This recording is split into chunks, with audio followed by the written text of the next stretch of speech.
సంస్కారం నేర్చుకున్నటువంటి పిల్లాడు అమ్మా నాన్న ఏ ఉద్యోగానికో లేకపోతే చేతుల నిండా డబ్బులు ఇవ్వకపోయినా నాకు జన్మనిచ్చాడు, నేను ఈ స్థాయికి రావడానికి కారణమయ్యారు, చదువుకోవడానికి అది నాకు తోడు నిలబడ్డారు, నేను ఎదుగుతాను అని అనుకుంటాడు. ఎదిగే క్రమంలో తల్లిదండ్రులకి గౌరవం ఇస్తాడు.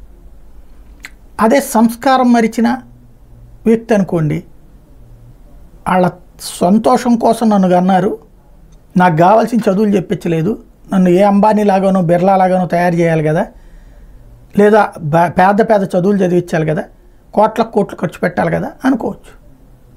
ఇది పుట్టు సంస్కారం, పెరిగే సంస్కారం, ఈ రెండింటితో ఉండేటటువంటి. అట్లాగే రాష్ట్రానికి సంబంధించి మనం వార్తలు రాసేటప్పుడు బాధ్యతగా ఆలోచించాలి.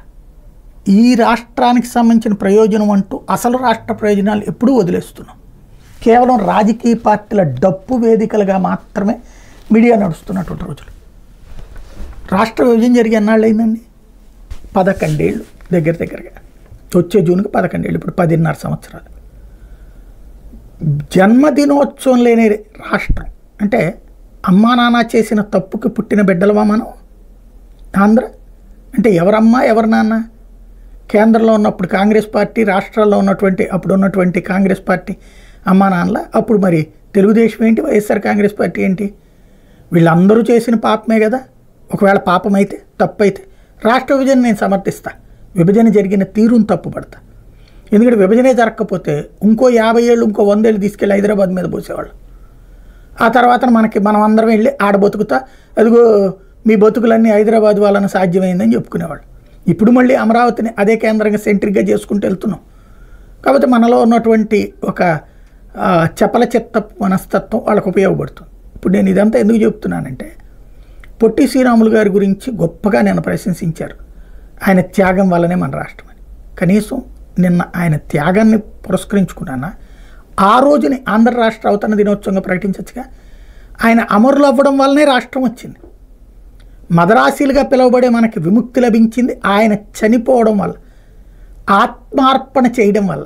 ఈవేళ వీళ్ళందరూ పదవులు పొందారంటే, నాయకులుగా ఉన్నారు అంటే అదే కారణం. లేకపోతే తమిళనాడులో ఒక పార్ట్ కిందన, తమిళనాడులో చెన్నైలో మన తెలుగోడు ఎమ్మెల్యే అయ్యాడు, లేకపోతే కర్ణాటకలో మన తెలుగోడు ఎంపీ అయ్యాడు అని ఎట్ట చెప్పుకుంటూ ఉండేవాళ్ళం భవిష్యత్తులో కూడా. కానీ ఆయన ఆత్మార్పణ మన తెలుగు వాళ్ళకి అవకాశం. ఆయన ఆత్మార్పణ దినాన్ని చేయొచ్చు కదా, లేదు. ఇదివరకు చేసినట్టుగా నవంబర్లో చేసినటువంటి మన దీన్ని చేసుకోవచ్చు కదా, రాష్ట్ర ఏర్పాటు దినం.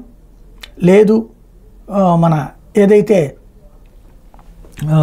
దాన్ని ఏమంటాము, జూన్ 2న రాష్ట్ర విభజన జరిగి తెలంగాణ ఏర్పడిందో ఆ రోజున చేసుకోవచ్చు కదా. ఏది చేయట్లా. అవి రెండు వద్దనుకున్నప్పుడు కనీసం శ్రీరాములు గారిని గుర్తుకు తెచ్చుకునేటటువంటి, పొట్టి శ్రీరాములు గారిని గుర్తుకు తెచ్చుకునే ఆ పనైనా చేయొచ్చు కదా. చెయ్యం.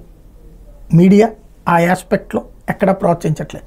జగన్ టైంలో ఆంధ్ర రాష్ట్ర అవతరణ దినోత్సవం నవంబర్లో పెట్టుకొచ్చారు, కానీ అది కేవలం ప్రభుత్వ కార్యాలయాలు జెండా ఎగరేయడానికి పరిమితమయ్యారు. కానీ ఆ రోజున సెలవు, ఆ రోజున మనకి ఈ ఏవైతే కావాల్సినటువంటి హంగామా అంతా కూడా రాష్ట్ర అవతరణ దినోత్సవ వేడుకలు జరపలేరు, మొక్కుబడి తంతుగా నిర్వహించారు.